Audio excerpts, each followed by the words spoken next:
உங்களுக்கு பிடிச்ச கோயில், உங்களுக்குரிய வைப்ரேஷன் அதிகமா இருக்க கோயில் திருவெண்காடு. கும்பகோணம் அருகில் இருக்கக்கூடிய திருவெண்காடு புதன் ஸ்தலம். அது வந்து பிரம்ம வித்யாம்பிகை அவங்க தான் அந்த அம்பாள் இருக்காங்க. அப்ப நீங்க ஒரு 3 மாசத்துக்கு ஒரு முறையாவது அந்த கோயிலுக்கு போய் அந்த அம்பாளை வந்து வழிபாடு செஞ்சுட்டு வரப்ப நிறைய நல்ல விஷயம், உங்களுடைய வாழ்க்கை பாதையானது மாறாமல் இருக்கும்.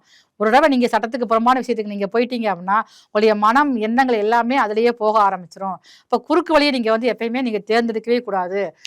நேரான வழியில போறப்ப உங்களுக்கு சமுதாயத்து நல்ல பேரு புகழ் அந்தஸ்து எல்லாமே வந்து 42 வயசுல உங்களுக்கு கிடைக்கும். உங்களுக்கு 5ஆம் எண்ணில் புதனோட ஆதிக்கத்தில் பிறந்தவங்களுக்கு ஜோதிடம் வந்து நல்லா வரும். இவங்களுடைய வாக்கு பழுது நல்லா இருக்கு இவங்களுக்கு வந்து.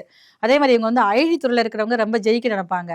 ஐடி அதே மாதிரி தொழில்நுட்பம் சார்ந்த விஷயங்கள் இருக்கிறவங்களுக்கு புதிய புதிய டெக்னாலஜிகளை பற்றிய ஒரு அறிவும் ஆற்றலும் இவங்களுக்கு தான் அதிகமாக இருக்கும். எந்த ஒரு தன்மையாக இருந்தாலும் இவங்ககிட்ட கொடுத்தீங்கன்னா அந்த வேலையை வந்து கட்டாயமாக செஞ்சு முடிப்பாங்க.